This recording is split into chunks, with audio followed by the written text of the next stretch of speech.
Okay, here we go. We are going to episode 9. Do our intro. And for episode... What's our intro? We talked about this last time. Remember? We're Danny and Sean. Yes. We're Danny and Sean. And you gotta give it a little background. We don't have to give a background every time. You don't think? No. All right. No, they can... There should be a background podcast. Oh. Today we're going to talk about background, actually. You think? Yes. We are. It's episode 9, and we're going to talk about 10 years of Prevail. Okay. Okay. Now, we're going to talk about 10 years of Prevail, but we're going to make a shift. We're onboarding some potential. We're in some potential instructor training. Yes. Well, we're not potentially in training. We are training 3 people to potentially become instructors. Yes. And we asked them to, for the orientation, to come with at least 3 questions about Prevail, about our history, about who we are, about the brand, or about exercise, whatever it is. Like, ask 3 questions. And so, obviously, some, like, pieces of the brand got brought up, and things like, what was your biggest setback, or what was your biggest, how often do you like break stuff and or have to rebuild something, and lots of these answers had to do with the history of Prevail, like how we got to where we are now is the reason why we do so many things, and there's a lot of things unique about our brand, but that comes from our history. Yes. Right? There's been things along our path that have kind of evolved into this voice and language and method and process. Yes.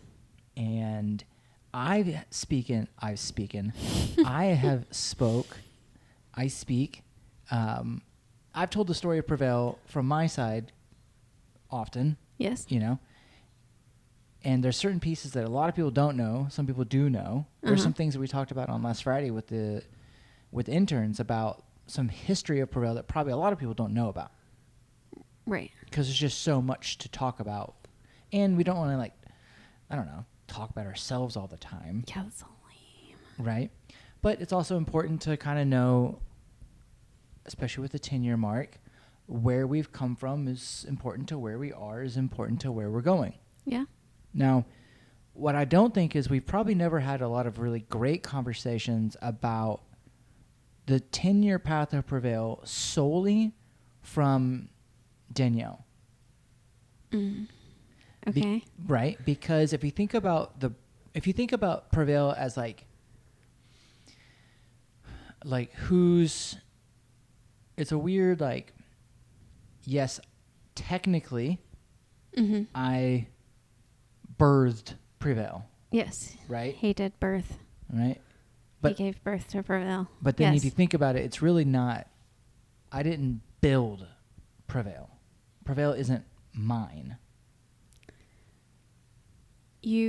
But you created the idea of Prevail. Right. So if you think about like kind of an analogy of, I created the idea and birthed the start of Prevail, but we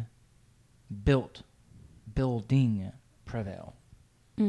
Right? Yep. And then obviously every time we've brought on another instructor, every person who's been part of it has been part of continues building to build. Yes. what Prevail is now and is becoming. Absolutely. But how does Danielle fit into all that?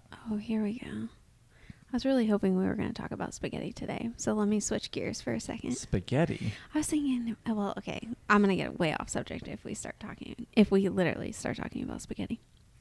Okay. Okay. So we'll do a little backtrack. Let's backtrack. Because I don't think you're going to have to steer this. Yeah, there's been a lot of people. I would say, because you haven't taught, you haven't been on the floor, scheduled on the floor since 2022 for a couple years. Yeah. Right? Yeah. Which means there's also probably a bunch of people who had no clue, have never seen you teach ever. Yeah. Right? And I'm typically the one behind the camera. But now. Yes. But that's the thing is, right. They're Danielle's within just the like last like 2 years, it's taking been more pictures, and she just like does some behind things, the but camera. no one really knows. I mean, some people do because they've been around that long. Yeah. But kind of a cliche story to begin with is how. Here we go. I mean, it's like the Here we go. the trainer and the client like story. That's that's a very cliche part of our industry. Is you meet your someone. Yeah, I was taking his workout class. Right. So that would have been in 2014. Yeah, but that's not when you started. I started at the beginning of 2014. Right? Maybe. Maybe. Maybe the end of 2013? Yeah, it was either Maybe? It was either end of 13 or beginning of 14. Yeah, somewhere around there. Somewhere around that winter time. Yes. Something around there. And at that time in 13, from 11 to 13, I was employed by Red Rock. Red Rock was a big Globo style gym. Yes. It had you could come in and do all the regular gym stuff, but there was a half basketball court that was running a boot camp class called Sweatshop. Yes. So I was working for the gym, teaching the Sweatshop classes. Yes. A vast majority of them. Yes. And pretty much doing whatever. Right? Yes. And me and my best friend, Christina, one of my best friends, bought a Groupon for this sweatshop in 2013. At some point in 2013. Right. Okay. And so then 2014, technically, which this is 10 years, July 1 of 14. Yes. We were kind of dating. Yes. Kind of. Right. Ish. Right. Whatever when you go through that like dating-ish period. Right. So when we say like Prevail, like I built Prevail at that time, I was in 14, I was pretty much making 100% of the decisions about Prevail. Yes. So 14, I take over. So I'm still at the gym. Yes. And we put Prevail inside of the gym. Yes. Or I guess. So you're still a student of Prevail. I'm a student of Prevail. Okay. And I was there for a lot of like stuff because I remember when you got the wall painted, the graphic on the wall, the like logo. I was there taking pictures of that. That was of all the guy. So that was all the summer of 14. The summer of, and then once it was on the wall, we did a branded photo shoot, which was me. Which was you, and then I did come into a couple of sessions to get some like people actually working out. That was much later. I don't think we ever used any of that stuff. Yeah. So that would have been fall of 14. Yes. Okay. So you're a student in Prevail. Student in Prevail. We're kind of dating. Prevail dating. Is more or less just me teaching all the sessions. Yes. Experimenting with all sorts of stuff. Yes. And you come in, you stick to Prevail, and you are a hot mess. Hot Mess Express. I used to come in and teach the morning sessions, and this girl it would be 5:30 in the morning, and the gym had been opened for I think the gym opened up at 4:30 a.m. and then I think session started at 5:30 or 5:45 or 6, one of those times then. Yeah. And so the front doors open. Q probably at this time was opening, right? And I would go in there. Right. I would walk in 10, 15 minutes before session and start, look at the room, make things, because we were sharing the space. Yeah. At the time with like the regular gym. Yeah. I would lock the doors during our hours and no one else could use that basketball court while we were in there. But people used it before and after. So walk in there, just to like check the space and get ready and do whatever nonsense. And she would just be asleep on the floor. Yeah. I was always scared I was going to be late. So if I got there a little early, I would just take a nap. Right. Because I was 24 and a hot mess. And probably not sleeping. Yeah. A lot. Yeah. I tried to quit before I started too. Yep. Me and my friend bought the Groupon and we weren't using it. So we went up to the front Before we were dating. of Red Rock. Yes. Before I knew you. Yeah. I hadn't even come to any classes yet. That's right. And we get up there and Sean just happens to be behind the desk. And we were like, we want to cancel this Groupon that we bought. And he's like, why? Have you come to a class? And we were like, no. And he's like, well, what are you doing at 6 o'clock tonight? And Christina, if you listen to this, she can't lie to save her life. She was like, we don't have any plans. So then we go. Yeah, go to session. We go to session. Right. Uh-huh. Yeah. And they like very well. Very well. We like it. It's Whatever. fun. Yeah. So then we continued to go. Yeah, so I was sleeping on the floor. So often. I should have known then, because I was like, well, this girl doesn't mess around. Like, just makes shit happen. But then I also should have known that the sleeping on the floor would turn into sleeping in the middle of the desert doing ultra marathons. It's 8 years later. It's true. It's because I was working like 4 jobs at the time. Yeah. Anyways. Okay. Okay. So you're a student. I'm a student. And then it's all the typical, like, I guess from the side of you weren't in to like the professional side of training, because professionally at this time you were doing what? Photography. Yep, you're doing photography. And I was working part-time at the dental office. Was that? Yes. Yeah. Real close to that. Yeah, I didn't start Ackerman until later. Okay. So you're doing photography and got like another part-time gig. Yes. And yeah, I had always like to do exercise things, but I had never been like in a proper exercise setting, I guess, or like a... Right. It was all kind of just solo, bumbling around. Yeah. Stuff, just doing whatever, going on runs. Just doing random stuff. Yeah. Right. Because you graduated UCO with a... photography degree. Mass communication. Right. Yes. Yeah. Okay. Nothing to do with exercise. Yeah. So we're trying to tie in the gap from... Okay. Yeah. So then it's 15. Right now we're like beginning of 15. We're officially dating. Right. Okay. In the end of 14, I probably started just like... Well, I mean, I started enjoying working out regardless, but I probably started working out with you doing more strength based things, because your classes at the time were boot campy. Yeah, they were that at that time we were transitioning, we were phasing out all the HIIT stuff for more strength, like real strength bias, like heavy 5x5 deadlift stuff. Yes. Playing around, learning the kettlebell, learning all these like methods and principles behind strength training. Yes. And we were kind of weaving it into what was Prevail, transitioning out of this predominantly boot camp, burn as many calories type of thing. Yeah.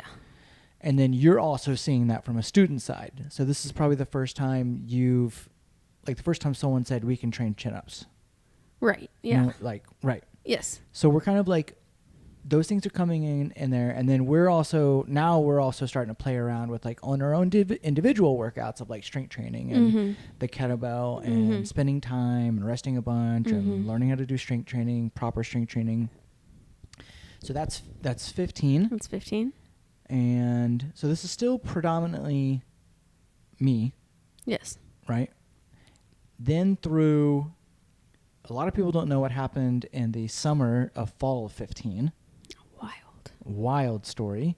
Okay, so there was another gym. Yes. That was doing very, very, very similar method of exercise. Mm-hmm. The only one, I mean, even to this date, now it's somewhat popular nationwide for our style. Yeah.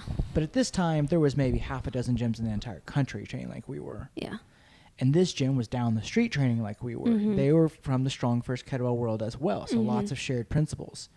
And the owner of that one and us had several conversations, and we technically, I shouldn't say technically, which is a red flag because we never actually signed anything, left the Globo Gym, went over to his space, combined his memberships and our memberships, but used his name. We actually kind of dropped the Prevail name not technically. Technically, we were still a business. Technically, there was some Yeah. there was some legality stuff on the back end of like a tax code, whatever, you know, like pay stuff. Yeah, but like nothing inside that building said Prevail. No. And we were there for less than 60 days. It was fast. 75 days. And we did a lot of work to like get that space. Because they were in that space. Right. They were in that space for a while. And it was like what you would think of as like a traditional, grungy, dirty, kind of a mess, playgroundy warehouse It was a gym. really like... Which was a big stretch because we had come from a Globo style, like clean, bathrooms are always organized, clean, bathroom, towels, like that whole like regular Globo gym. So there's a big shift. So we did a lot of cleaning. This is a very tough time for Prevail as a brand. Yes. And as me as a brand, because every time we made a transition and started breaking things, which foresight for breaking things, we were losing members. Yes. So because you're evolving. You're like, I was evolving he's like really changing stuff. Too fast. Did not do a good job of communicating the why behind what the benefit was. It was just changing things. People were coming along with me, and some people were loving it, and a lot of people weren't. Yeah. And some people don't really like change anyways. Right. So even if you would have explained it pretty well, right, you know, some people just don't like change. Right. So move over to this place. Try to get a little more organized. Try to add some systems in as I'm learning systems. We made improvements, and then that didn't work out. It didn't work. Coming up on 10-year anniversary at this time in 2015, the reason was because our vision was too big. Yeah. And we're down to like a couple dozen members at this point. Not very many. We lost a bunch of people making all these shifts and changes and moves and you know, all the things that we're doing. And that was like, that was probably one of the most pivotal parts in Prevail, because we had made so many changes, lost so many people, risked everything, got completely screwed over. Yeah. And we're both like, I think we were both living with other people, like renting rooms from other people. Yeah. And at that time I went ahead and switched and got a full-time job as a photographer. Well, no, just at an ad agency as an accountant's. The CFO's personal assistant. Yeah. But in hoping that I could move to a photography position, but I was still doing photography on the side. And when I say still doing photography, like you were helping me at that time. Right. Yep. So he would shoot weddings with me, but we probably shot like 15, 20 weddings a year, plus every weekend evening photo shoot stuff. Yeah. And then I was doing personal training. So, but yes, I was renting a room. You were renting a room out of my friend's house. I was renting a room. Yes. Basically trading out for training, like struggling. You were probably struggling more than I was struggling. Eating cans of beans, like I was struggling. He was struggling. I didn't even realize how much you were struggling either, but I think it's just because we were so busy that, I mean, we didn't have time to do anything else on the weekends anyways. Right. No, it was just work all the time. You know, it's not like we were, I don't know. Yeah. So I had to tuck my tail, go back to the Globo gym. Yes. Ask for the position back, but this time the gym had changed ownership and went back. And they were like, absolutely, we would love to have you. Great. Cool. So get back, and arrangements is kind of similar, same. Still contract, still don't work for them, but I'm just paying them monthly for rent, basically. Yes. Subleasing. You're subleasing. Yeah, subleasing space from them. Yeah. And this is through winter of 15, getting into 16, start rebuilding. Yes. This time it's still just me. It's just you. Right? Yeah. Teaching. It's still you. I think I kind of had someone else helping me teach some other sessions. Oh, yeah. I think Sarah was teaching. Sarah was teaching some of the morning sessions for Prevail, because we were still Prevail. Now we'd left, we weren't Prevail, came back, we're like, We're Prevail. We're Prevail. Even remember when we came back to the gym, we had that really badass logo for Prevail painted. Yes. Came back and they had painted over it with like some big white block. It looked awful.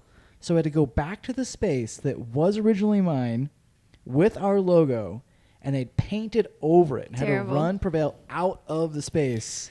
Terrible. Terrible.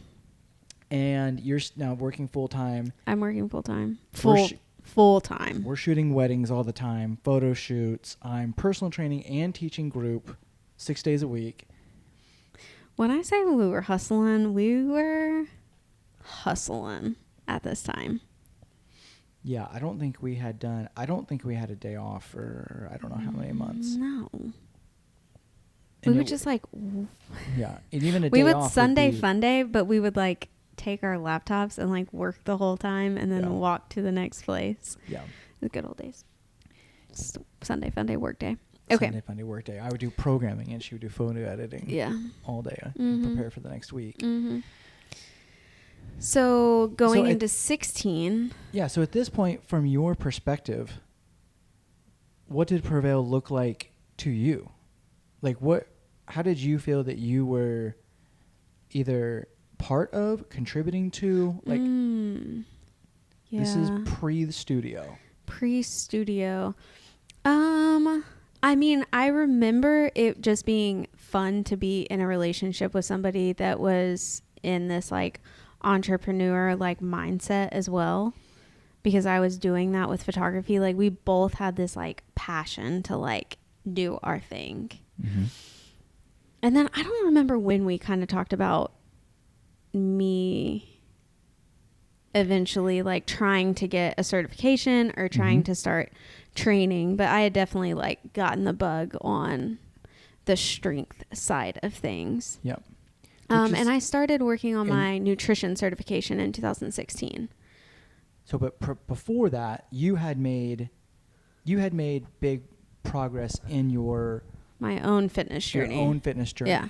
So you had. Well, because when I joined the gym, I wanted to get skinny, but I wanted a Kardashian. But that's what I told Sean. So from 14 until 16, the progress you had made in the gym was like, what had happened? Well, I mean, probably the biggest thing for me was I lost 30 pounds. Mm-hmm. And I got my chin up and my pull up at that point. And really I never like deadlifted before then. I never really back squatted before then. So I don't even know what like I was lifting, but I know I had a really big kettlebell press goal probably about that time because we had done like a day course. Yeah. So that must have been. Had to have been 2016. Had to have been either early. Yeah. Had to be sometime in 16. Yes. Still at the Globo Gym. We had done a kettlebell day course from Strong First with Karen. Yes.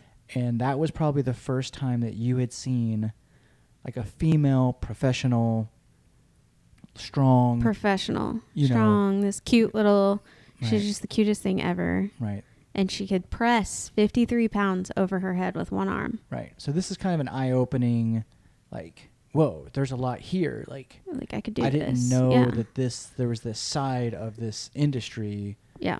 Just thought it was just running around, working hard as possible and sweating a bunch. Right. Yes. And so now you're kind of on this radar. You're like, oh, wow. Like this girl's traveling around teaching how people to be strong. Yeah. Like, this is really awesome. Yeah.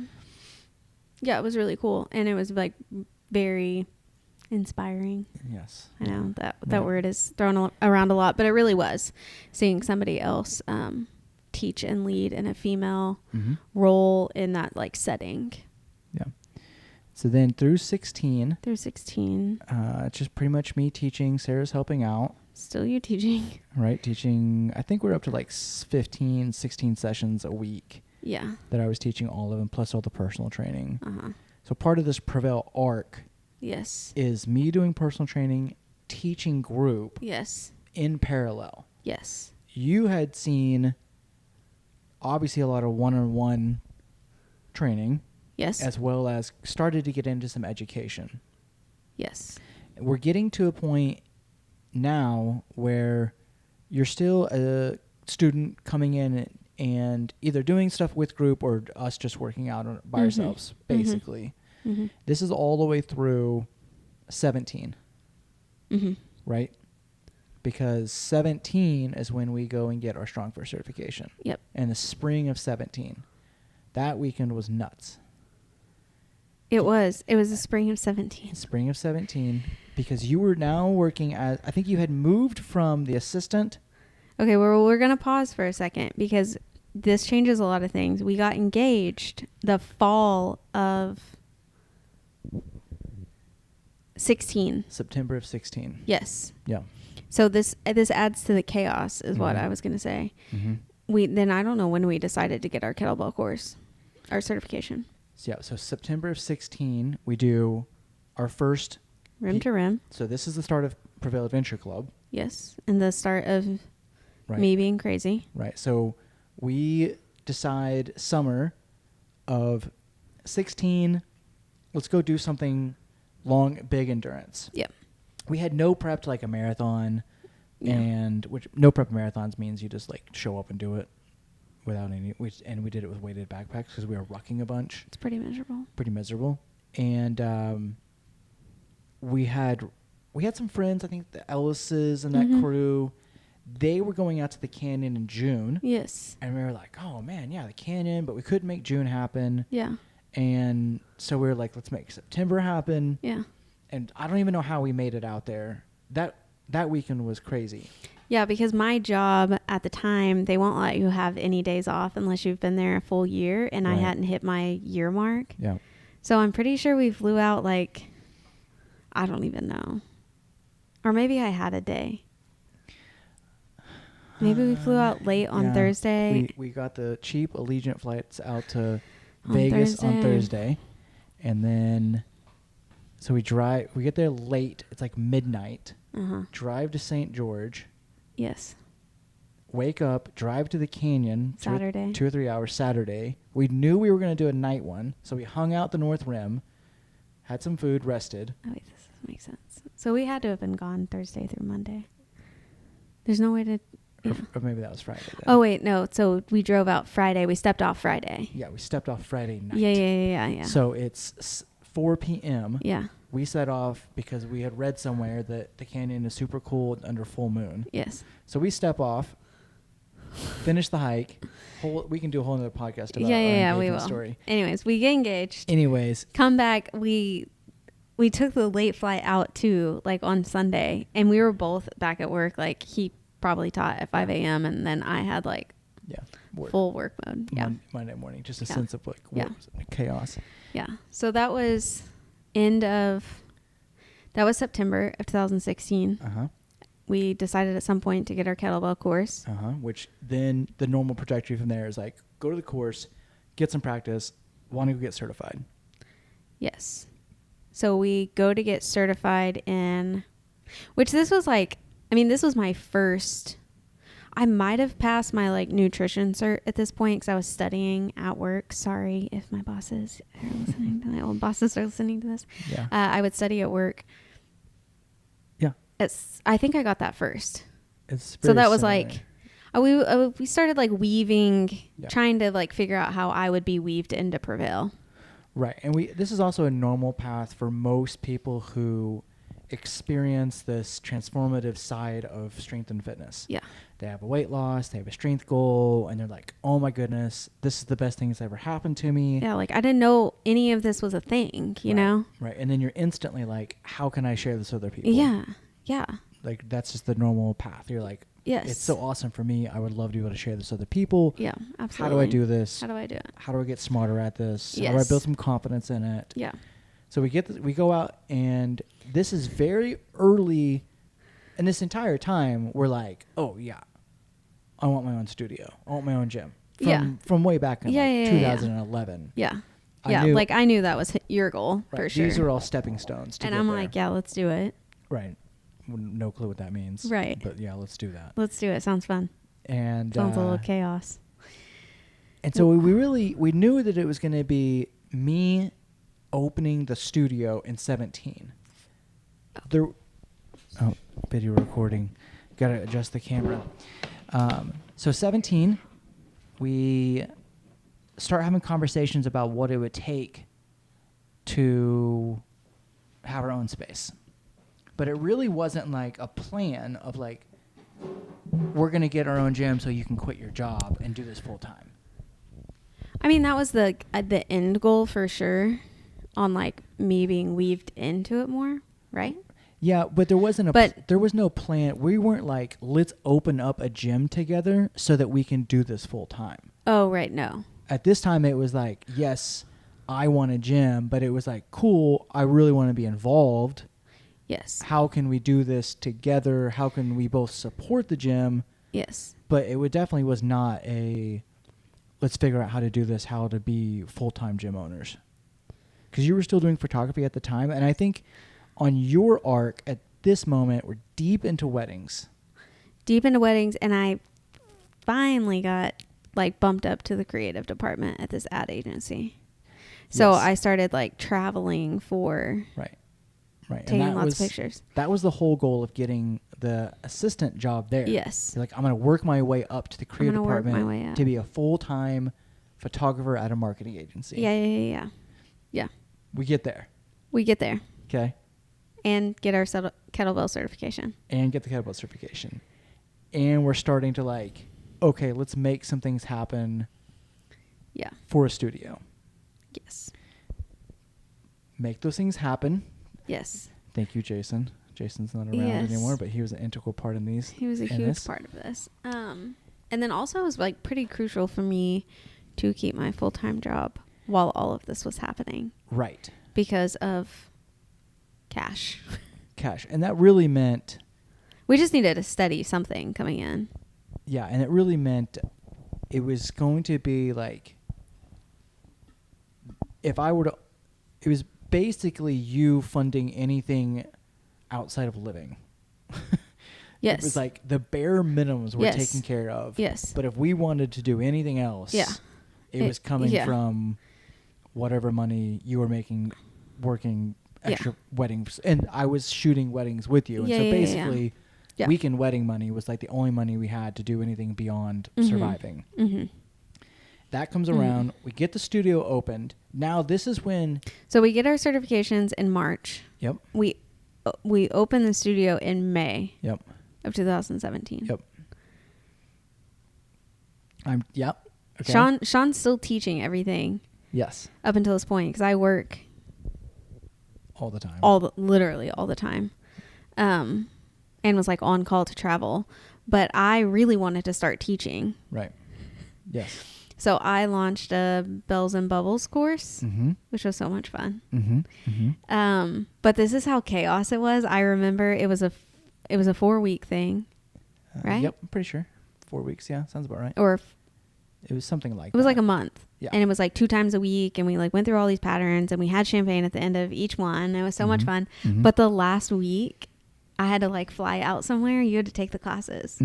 So he was like teaching everything, and then I wanted to like launch this thing to bring girls in, and then he had to end up teaching it because I was like on call in freaking New Hampshire or something. Yeah. So that's the first time we opened the studio, and that's that the first summer that we're like, okay, how are we gonna like take this education? How are we gonna take this and start like making you, not like, making you, but how are we gonna start integrating you into like being part of, teaching? Yeah, because at that point we kind of saw this like, there is no way I'm going to be able to continue what I was doing and like really help grow Prevail.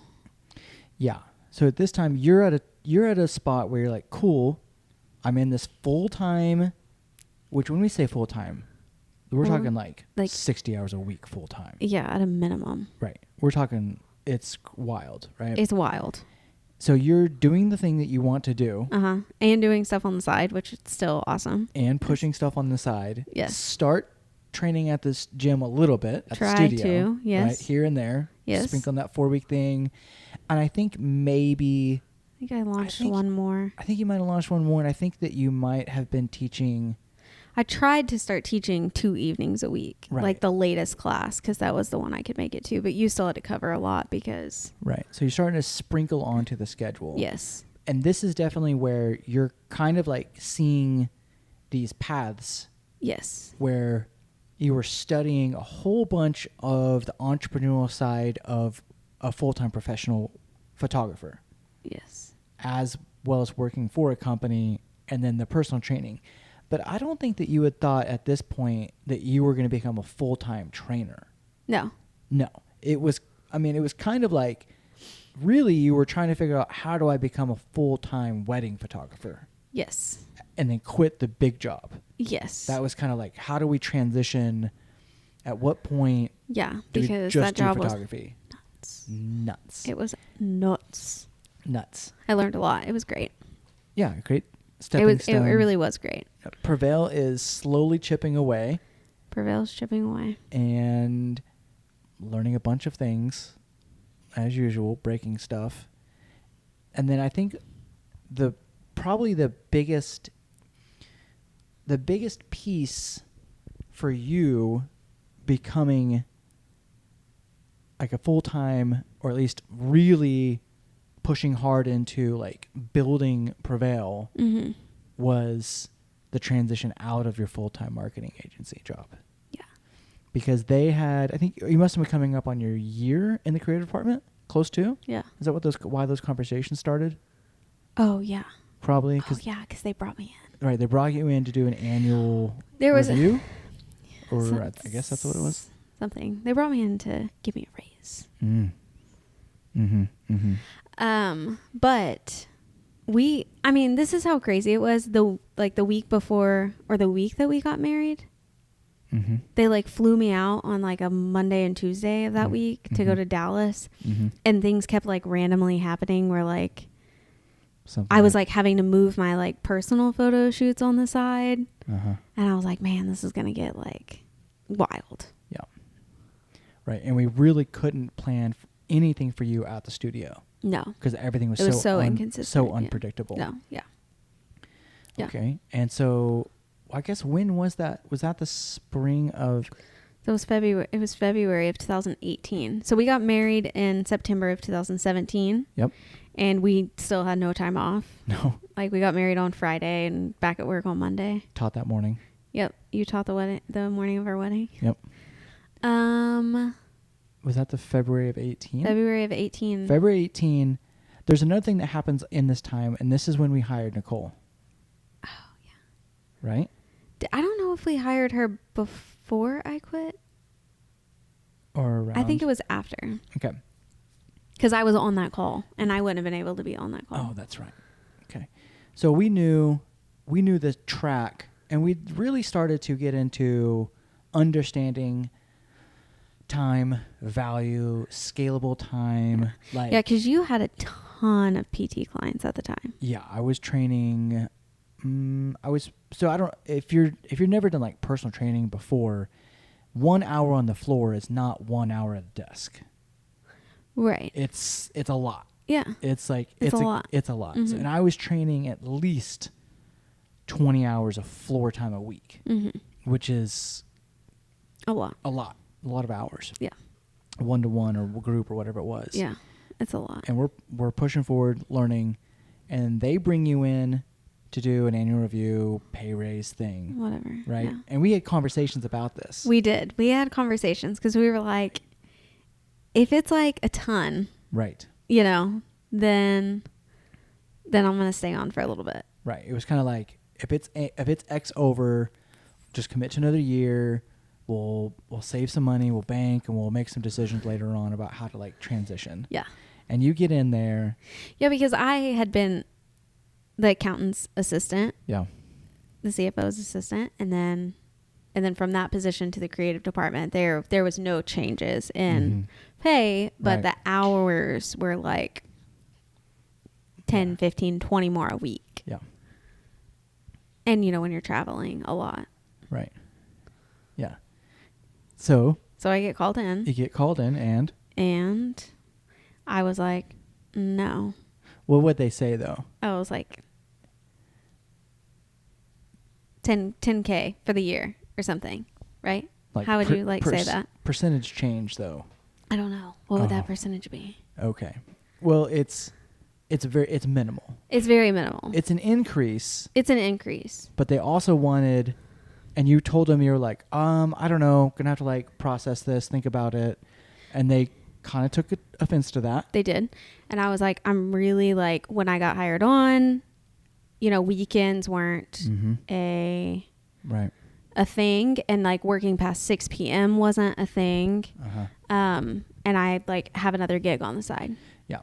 And that was limiting, because that full-time job was limiting your growth of full-time independent photography. Yeah. And at the time I was making the same on my own as I was in this ad job. So I was like, unless you can double it, then it's like I'm going to be losing money because I can't take these other jobs. Yeah. Basically. Yeah. And they were like, nope. They were like, take it or leave it, basically. And I was like, all right, I'm out. And they were like, I think you should think about it for a couple days. And I was like, I mean. Yeah. What else did they say about your little hobby on the side? Or what like, did say? You're just like, I know you're passionate about kettlebells. Yeah. Right. Your little hobby, something. And I was like, okay, cool. Yeah. Which is, pretty fucked up. Okay. Yeah.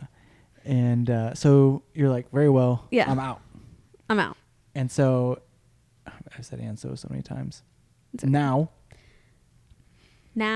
gave him my 2 weeks, and the panic starts to sit in. But I had already I was dealing with so much stress that I was making myself sick at this point. Yeah, you were going through stomach pains, and you had gone to multiple places and doctors and medicines, and nothing was. You're just in a constant I was in stomach pain for weeks. But I didn't feel stressed, but I was just so amped up all the time. But I had one doctor tell me, she was like, I can put you on anti-anxiety medicine, but that's really the only thing that's going to help. And I was like, okay, all right. That was kind of eye-opening. Anyways, 2 weeks out of there. And almost after your couple 1 day, 2 day crisis of now what? Freak out. Pain goes away. Imagine I got really sick first though. Yep. You literally detoxed that job. I got so sick in urgent care. I mean, I was sick. Yeah. Which that opened up the window. Had a lot of really great opportunities in 2018, actually. Yeah. We got to go on our honeymoon. We hired Nicole. But then I really started teaching. Yeah. That's when. Took over group classes. Right. That's when we started kind of tag teaming, one-on-ones, onboarding. You brought in some one-on-one clients. Yep. The Bells and Bubbles teaching group. Yep. So from, what is that? So from spring of 18. Yes.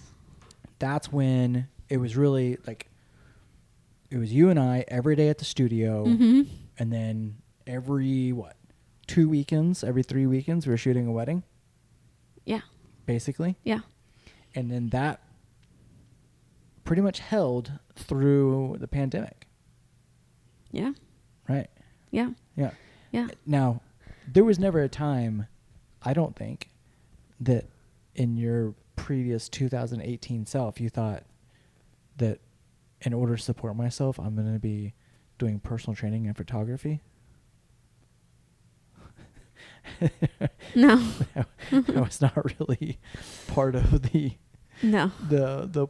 path. No. Right. Yeah. Yeah. But that was also, it was equally, I mean, I don't think, it wasn't something that we planned to do. And it wasn't something that you sought after. It was just something that just kept happening. Yeah. It just kind of almost made the most sense at the time when stuff was unraveling. Oh, well, I like to do this thing. Oh, well, I'm going to get certified with you. Oh, okay. I want to teach people how to do this. Right. oh, okay, I quit my job. I have some flexibility. I'll teach the 5 and 6 p.m. tonight. Right. Okay. Oh, this girl wants to do personal training. I'm going to start personal training her at noon on blah, blah, blah. Right. Right. Yeah. So because then, up until that point, it was more of just like ideas that we would like bounce back and forth and talk about all the time. Right. Within Prevail. Yeah. But it was never, probably up until that point, it was pretty much just me speaking and then doing, and you're like, all right, whatever. And then we're just like reacting to things. Yes. And it probably was 18 when we were both daily in it. Yeah. Conversations, how to move this forward, how to do that. Yeah. Let's try this. Let's try that. Probably a little more in 17 because setting up the studio and moving was in it. Right. For sure. Yeah. But then I was still working so much that. Right. Yeah. 18 was like the most. Okay. And then. In it. So we're tracking along. 2018. And now would you say through 18, 19, and then obviously the beginning of 20, how much do you think you were doing of photography compared to how much you were doing of training? So 18, 19, I would say like 60% photography, 40% training probably. I was still like booking some really big, cool like gigs at that point. 2020 was a big like turning point in photography. Yeah. For me. Yeah. And I don't really remember how many floor hours.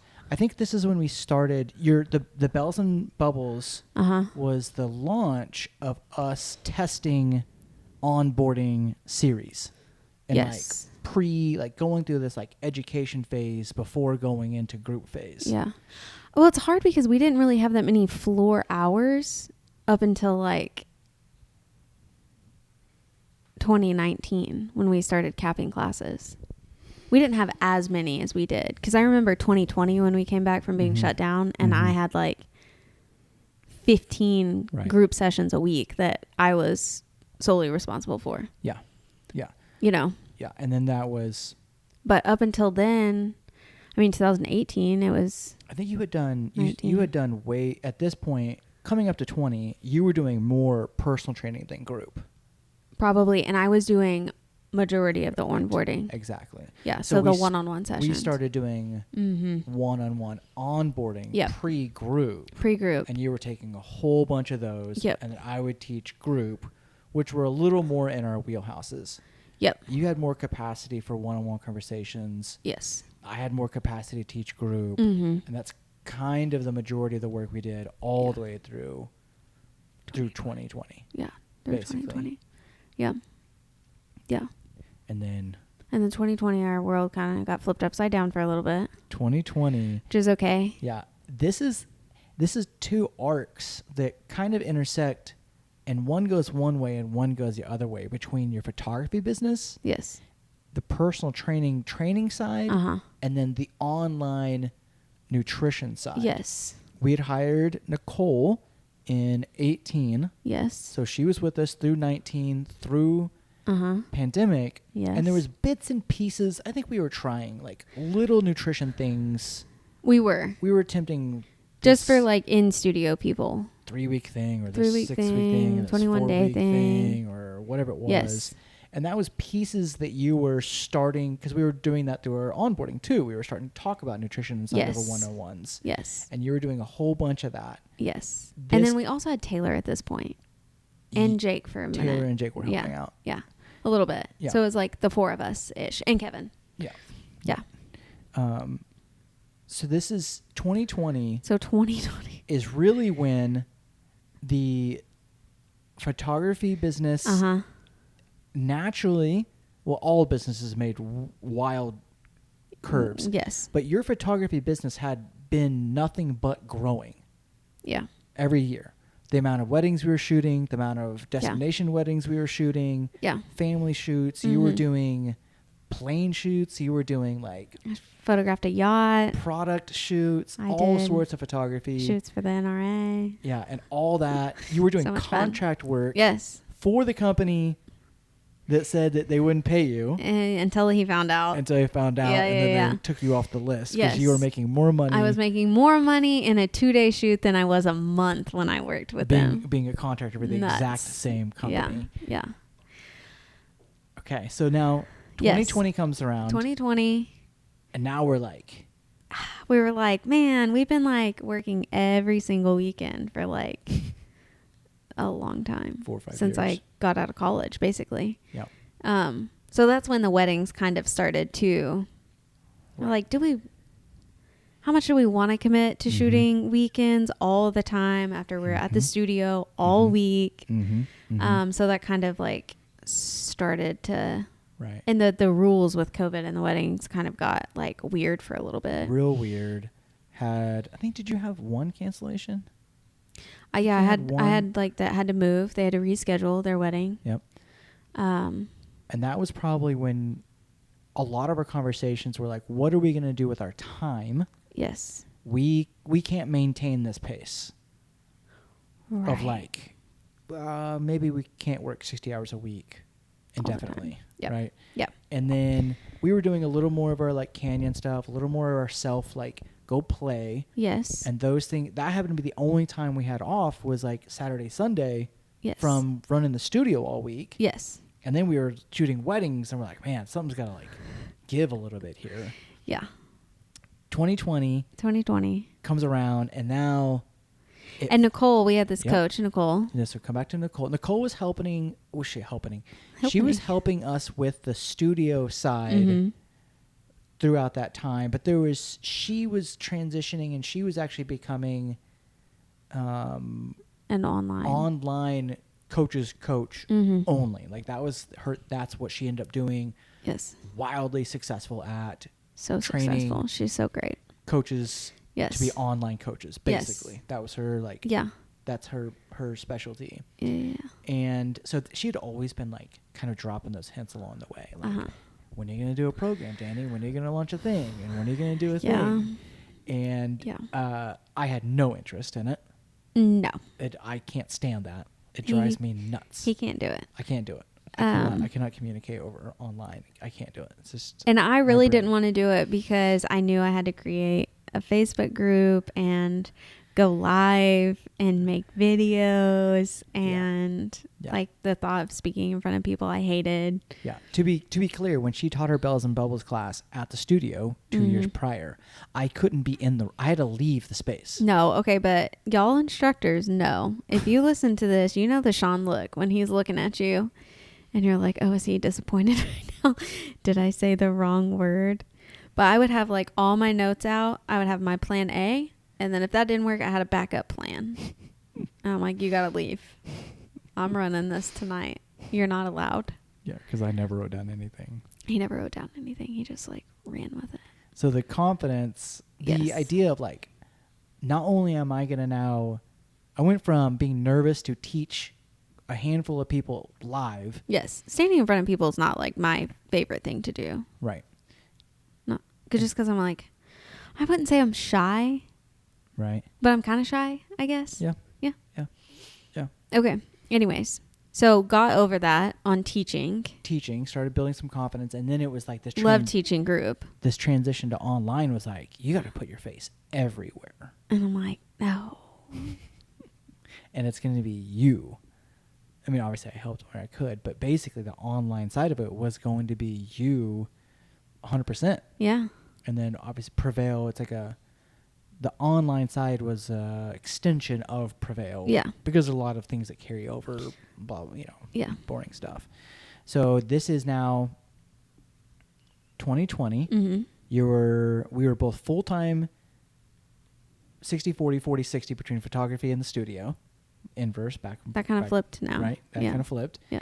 30 photography, 70 Prevail. Right. Basically at this point. Yeah. So the studio shuts down, and this is really when we start like cranking on Prevail. Cranking. Because the photography side naturally became super weird.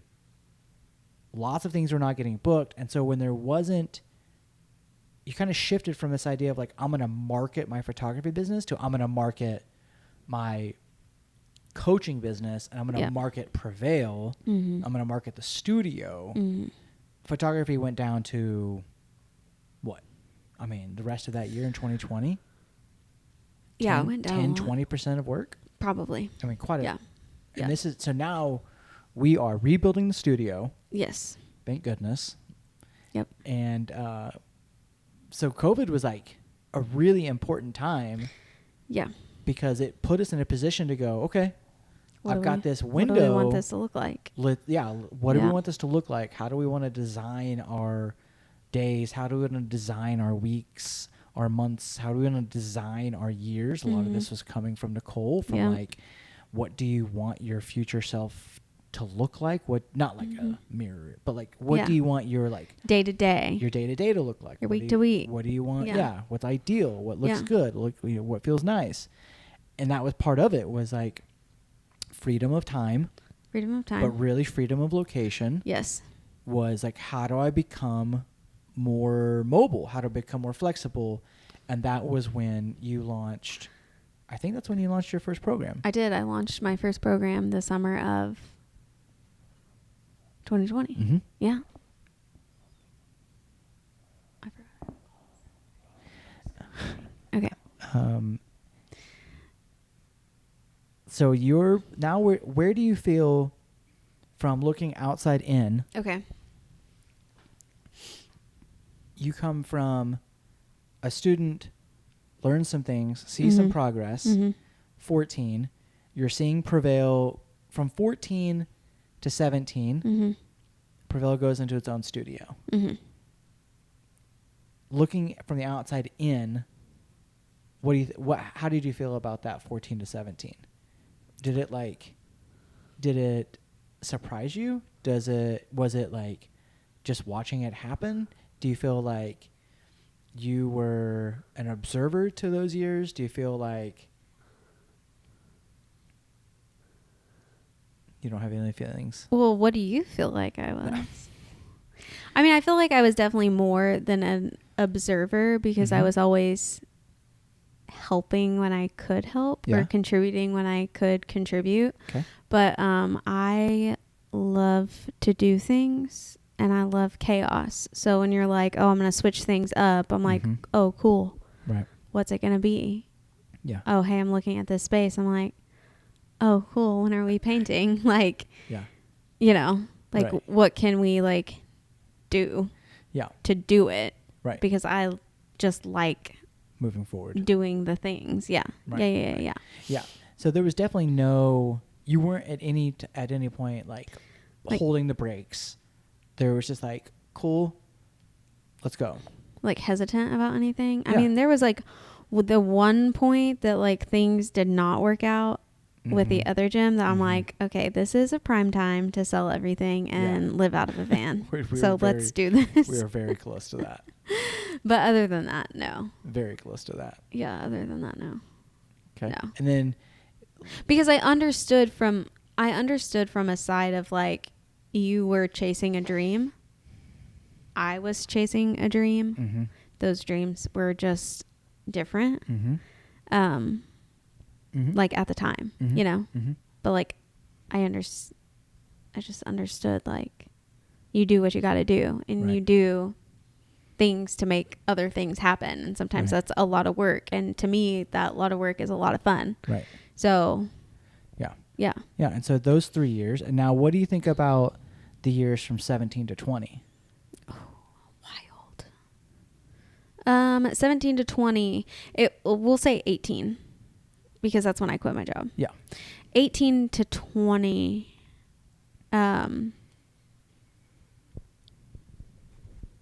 Wasn't, I guess, as chaotic as when I had a full-time job, but it was definitely a like, I mean, we talk about a sledgehammer approach. I feel like it was like, what can we do all the time? The early mornings, the late evenings, the weekends, the what table can we sit at, what event can we go to, type of right. And that was, I mean that was definitely when I saw myself like weaved into Prevail as a professional the most. Yeah, because I was gonna say it kind of felt like that was... Or maybe that was like more finding my footing into the fitness. Yeah, I was going to say that as was a professional. That was like a steep learning curve, 2 years. Yes. Like really understanding.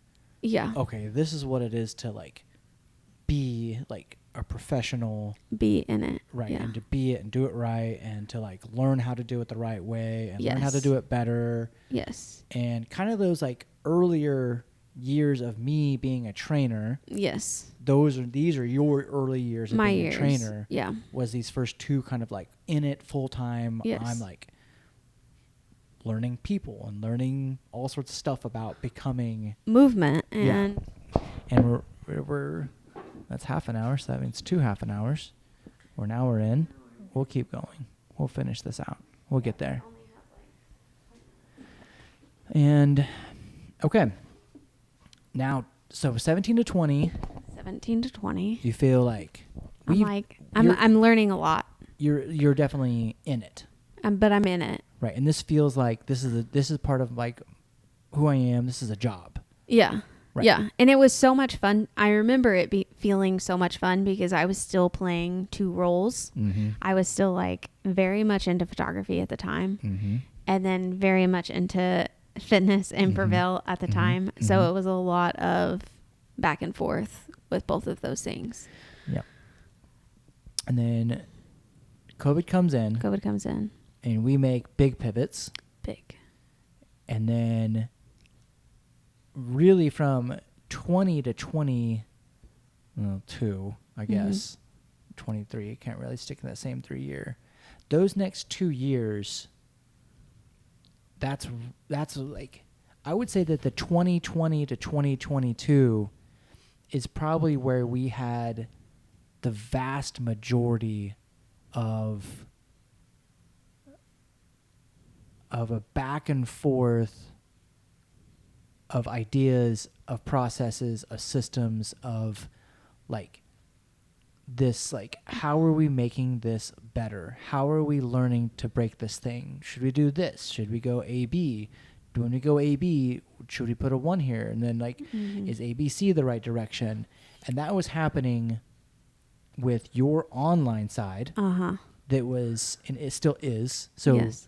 It is supporting Prevail students. Yes. Because that's how it pretty much started. It pretty much started with building an online program, standalone nutrition program to support current people in the studio. Yeah. And then it kind of grew beyond that. Yes. To people who aren't here and people who are here. Yes. And that's which it's still doing. Which it's still doing right now. Still doing now. Yeah. And that was also the first time that like Danny Prevail started to build like a personal brand of Danny Prevail. Yes. Not just me just like Prevail. Working out. Yeah. You know, because Well, it's kind of like now that we talk about this and like these 3 year gaps, like it kind of reminds me of Evan's chart that he always shows. Yeah. So it's like 2014 to 17, I was doer. Just like kind of like helping, like when I could. And then that kind of like stayed. And like I kind of started dipping my toes into this like creator a little bit into like 2018, 19, 20, 22 or 20 a little bit. And then it was like kind of moving into this more like owner feeling more like owner like decisions or like contributions, I guess, in 2020 and in 2020 to 2021.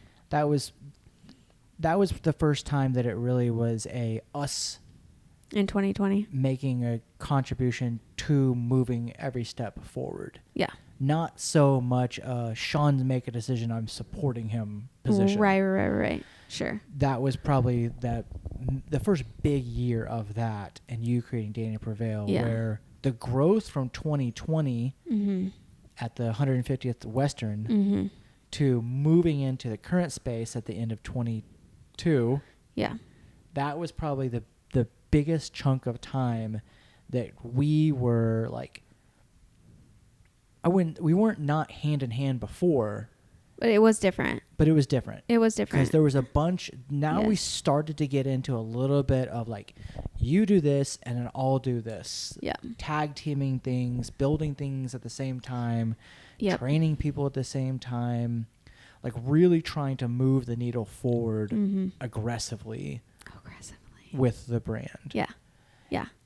And now, Yeah. and then photography is still at this low end. Yeah. Here and there, pop-ups. Not really advertising for it, but just still taking pictures for people I know. Still doing that as like this week. Right. Yeah. Right. Yeah. And this is like, this is just something I love. Right. It's definitely become I will get to do the photography that I want to do. Yes. Not have to do all the photography I want. Yes. I'm asked to do. Yes. Yes. But then like also using photography skills in Prevail is kind of a bonus. Right. Yeah. That starts to, I would say that starts to trickle in probably around COVID. During COVID, because everything was online for a little bit. So we were trying to make some video content, at-home workouts. We had changed and painted the studio, so it became aesthetically easier to shoot inside the room. Yes. So there's starting to like be some like, okay, we're going to like use the photography inside the studio as well. Mm-hmm. And so so I kind of think about these phases of like, I'm part of it. I'm kind of a learner executor in it. And now I'm like a big contributor to like the decisions moving it forward. Yes. And that pretty much brings us through 22 to 23. Yep. And then 23, 24, this is 9th and 10 year. That's even bigger. And now you're kind of, when was the last time you were on the floor, like week in, week out? 2022. 2022. It was like, before we moved into, I think either during or before we moved into the new space. I was still consistently on the floor in the new space. So when we brought Natalie, Harris, and Keegan on. And Pat was with us, but he was gone at this point. That's right. So, but when Pat was here, like when we moved into the new space, I was still on the floor. Yeah. I would say often at that point. And then Natalie. On the floor doing personal training. I had personal training clients still. I took power packs, and then I taught about 5 group sessions a week probably at this point. Something close to that. Yeah. And then Natalie, she started to slowly trickle in more and more. Right. And so before, I would say like, maybe like 2 weeks before I did Moab, all my floor hours were officially covered at that point. Yes. Yeah. Yeah. So the end of 2022, basically. Because I had PT clients up until then. Yeah. So from 22 until now, I lagged a little lower behind that. But a part of this growth journey of Prevail was I created opportunity for myself, right? Executed. Then we created an opportunity for you. Execute. So now we have both created opportunities for ourselves to be full-time in this industry. Yes. And now we're growing and we're like, we need to create opportunities for other people. Yes. We need to get out of the way. Because they're all better than us. Yeah. Because now we're holding back other people. Yeah. We need to give opportunity for people to do this multi-phase thing that we went through ourselves. Yes. Yeah. And that was always like what we wanted out of the brand, is we always wanted the brand to become, ever since that guy, Akram McKee, playing around with your like kettlebell stuff. Just a hobby. It was always this thing of like, no, this is a real. It's a career. This is a real business. Yeah. Like should be treated just like any other business. Yeah. And yeah, absolutely. In order for us to do that, we had to get off the floor. Yes. And we had to be able to train and teach instructors. Yes. To give them an opportunity to have the influence on other people and et cetera. And the wheel spins around. Yes. So from 22 to 24, I guess is that next 2-year block. Yeah. Now where do you feel like looking in at your perspective on how you influence or what part of you are in the brand from 22 to 24? Oh, dang. I mean, I like to call myself creative director. So you went from you went from working part-time, you're working full-time behind someone's desk to become part of the creative department, to then quitting the creative department, promoting myself to my own creative now department. you are the creative department. Uh-huh. It's weird because as Prevail grows, there's so many like other moving pieces that aren't just teaching on the floor that you would never even know about. Right. You know? Right. Because I feel like our days are like still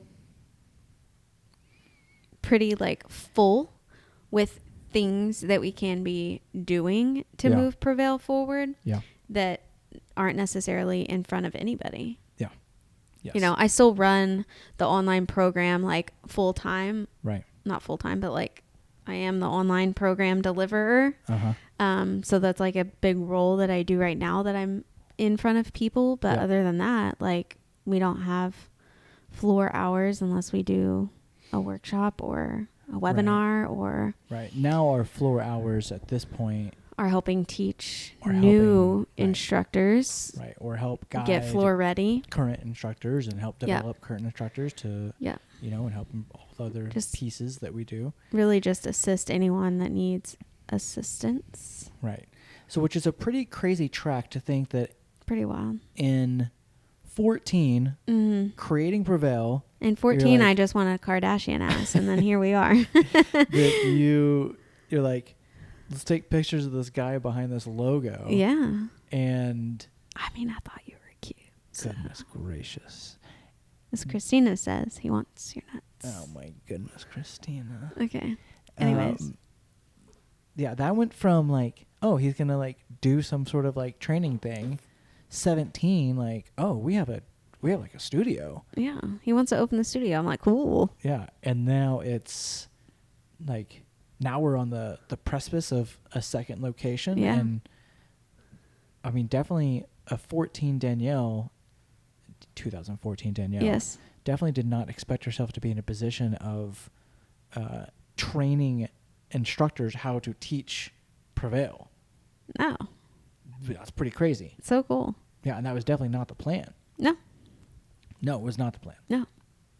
No, which is I think ultimately, I mean, I could be wrong, but you had kind of thought about, I'm going to make photography my full-time independent career. Yeah. That was the goal. Yeah. And not that I wouldn't say that you picked Prevail over photography, but there was probably things along the way that kept kind of like steering you into the direction of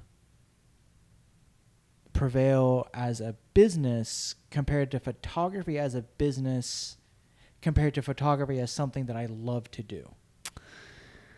Yeah. I mean, I think it's hard because I'm like, I love photography so much.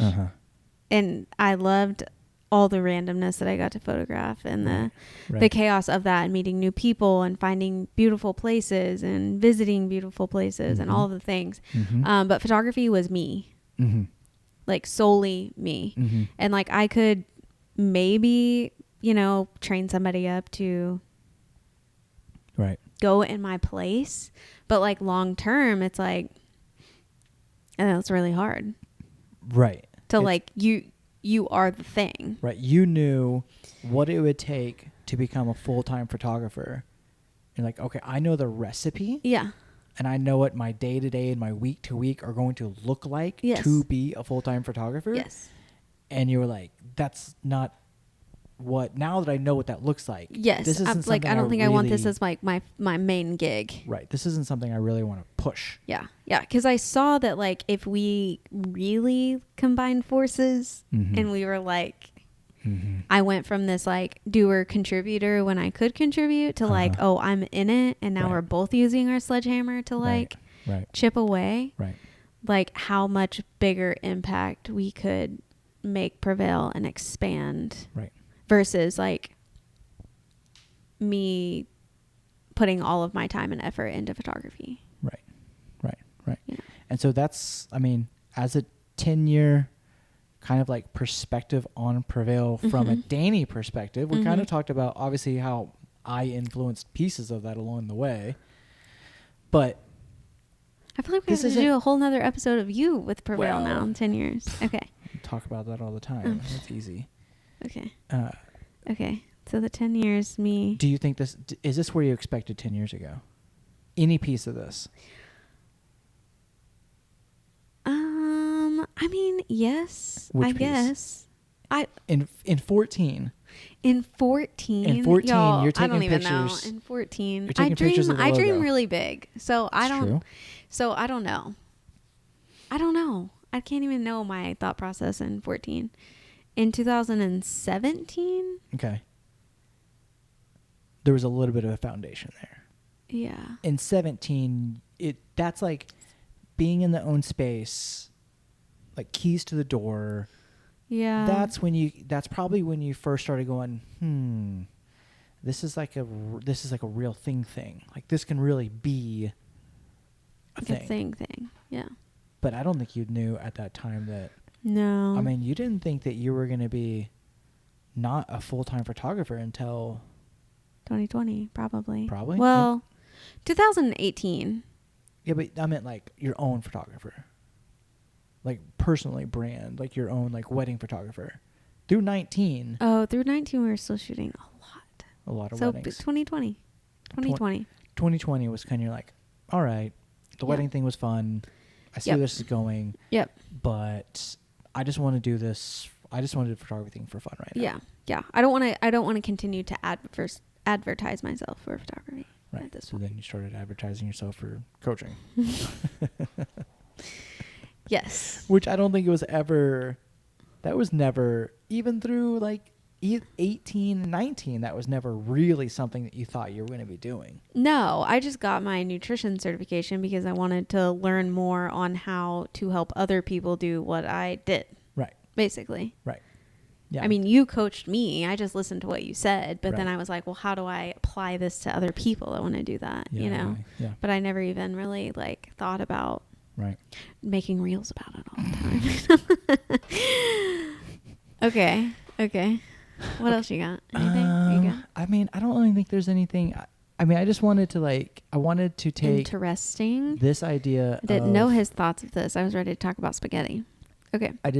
The 10 years of Prevail, there's like a conversation about just where Prevail was, how it got here. Yeah. There's my conversation, my view, my perspective of like where it came from, how it got here. Right. But then your perspective is a different perspective. Yeah. Because it's just everyone's got a different perspective for process. I'm sure if we were to interview our family and friends who've seen Prevail over the last 10 years, they would probably have a different perspective as well. Or hopefully they'd have a different perspective as well with their own independent thoughts. It's just, I think it's so hard for me because maybe if I was an outsider looking in, I would be like, from 14 to now, like there has been so much chaos, or like maybe I wouldn't have like rolled with it as easy, but I love building things and creating things and executing on things very fastly. So I thought it was like all fun doing it. Right. And like, I don't know, you coming up with an idea, or even in 2018 where it's like, oh, I'm at this moment where I might quit my job. Right. And it's like, well, you could pick up these floor hours or pick up PT clients or whatever. And I'm like, okay, great. I don't know. Yeah. Right? Yeah. You know what I'm saying? What am I trying to say? I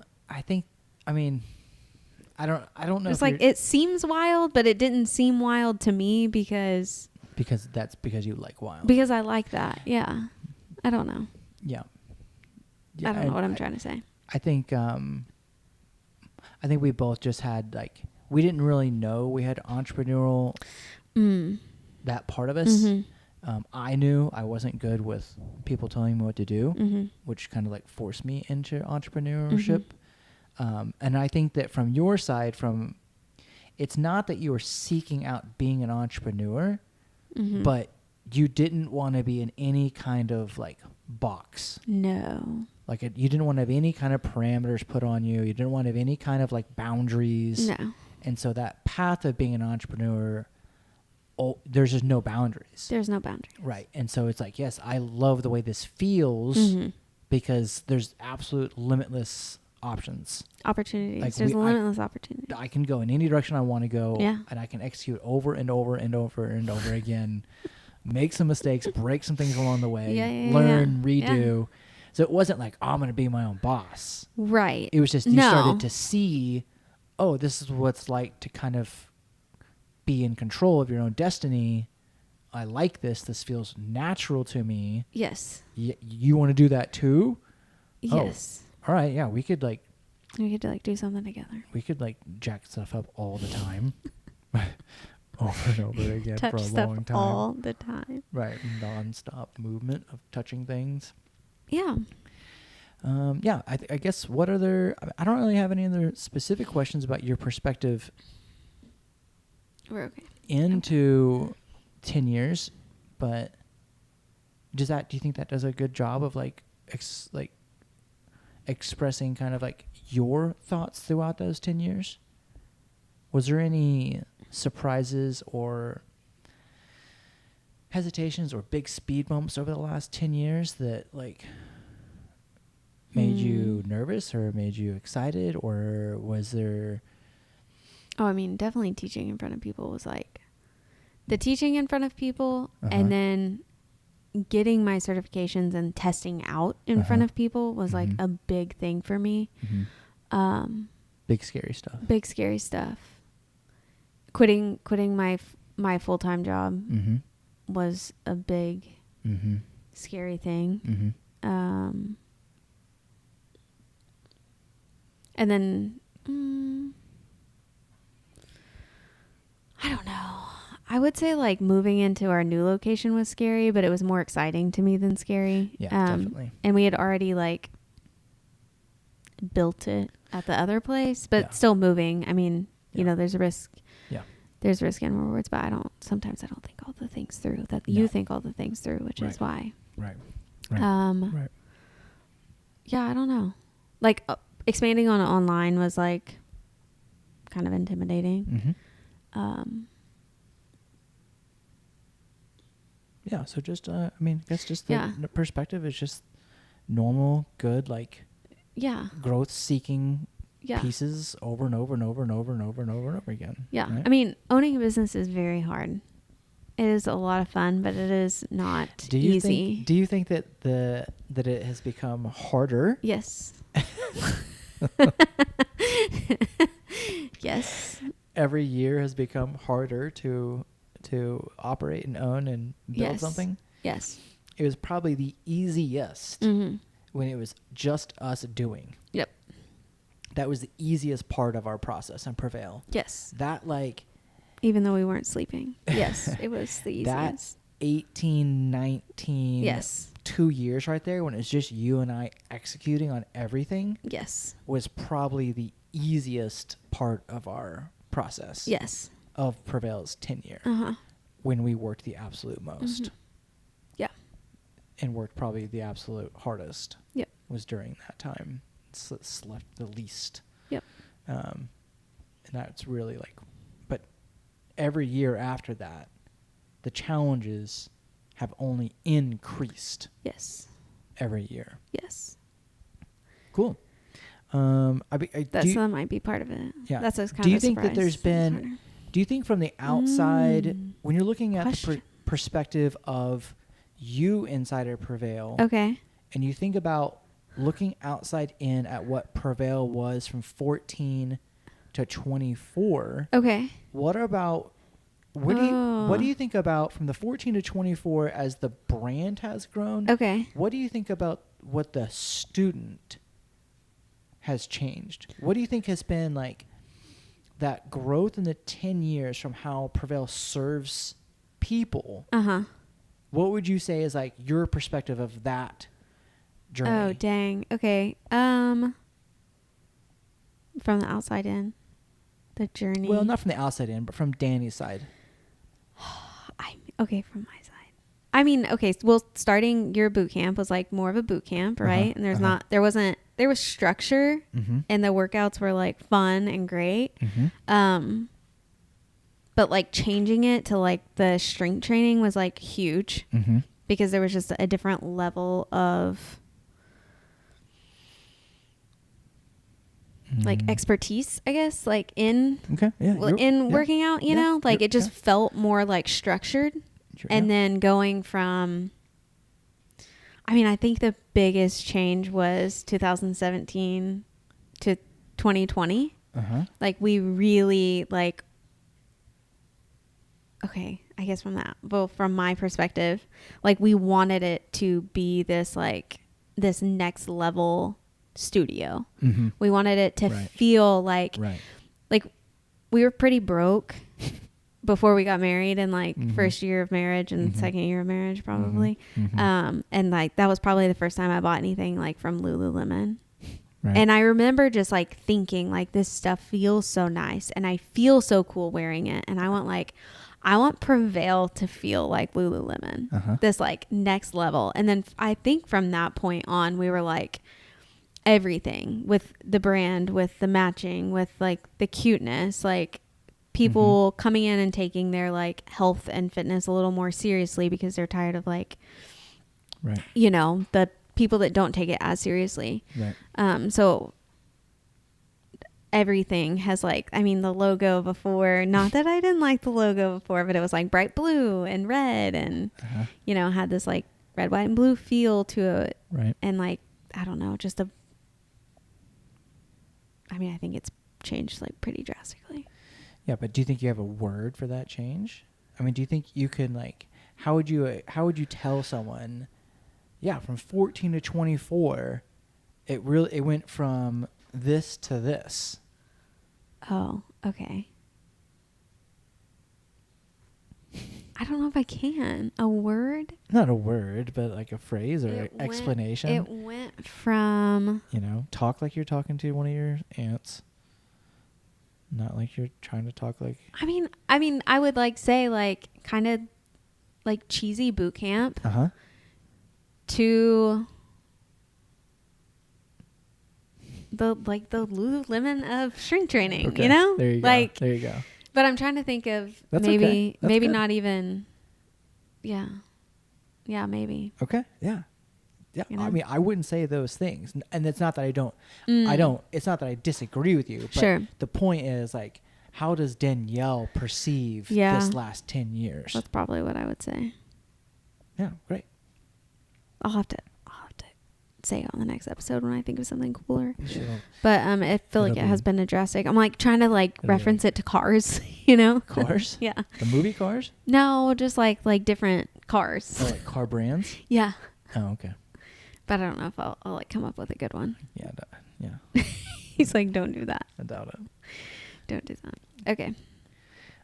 Yeah, there you go. I guess that's really about it. That's a lot. That's a lot. I hope. Yeah. I mean, I really hope. Okay. I really hope that, like, that people get to hear your path in Prevail. Interesting. That's sort of the goal. That's what I wanted people to be like. A lot of people probably don't know, like, your path and how you got to where you were inside of Prevail and how that's evolved. Like, well, I mean, that's a huge evolution. Yeah. Yeah, we were talking about this the other day. It's like sometimes I feel weird putting my face on Prevail stuff now because I'm so all over my social media at Danny Prevail. Right. You know? Ridiculous. So I'm like, some people probably don't even think I work here. Right. Anyways. Yeah. Okay. Cool. And then there you go. There we go. We're out. There you go. Episode...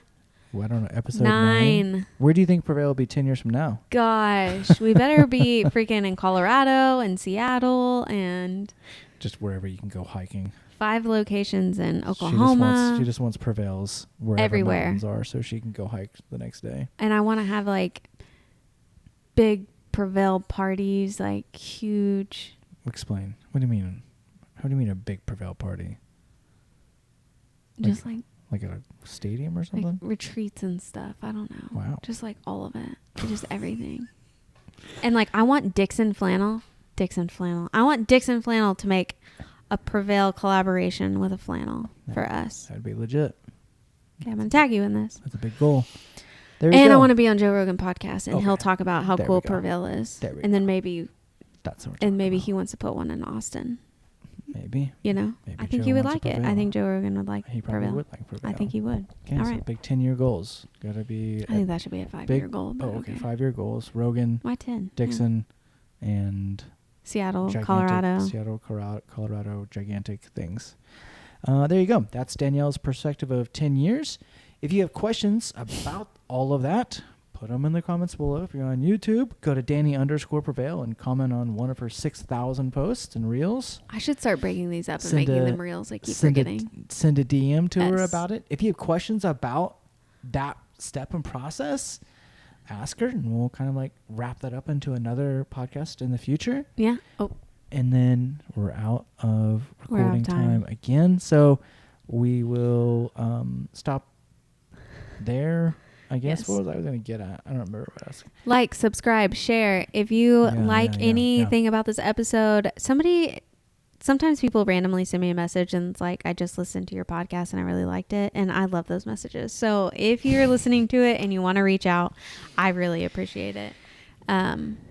But yeah, send me a message if there's anything that you would want us to chat about. Next time I'll have to interview Sean, I guess. Oh, goodness gracious. Okay, we're shutting it down. Yeah, so it is, it's Monday Yes? and Friday is our 10-year anniversary party. Yes? And so if you want to come out and say hi, come to the studio. If you've never been out there before, you want to come, like, let us show you, and you can ask me all sorts of dorky things about the brand, and I'll talk forever. He will. And don't ask me about programming because I'll talk even longer. But come by Friday night, and then we'll see you. Thanks for listening. Friday, October 11th at 7 p.m. Taco Truck, live band, Prevail swag. There you go. Okay, bye.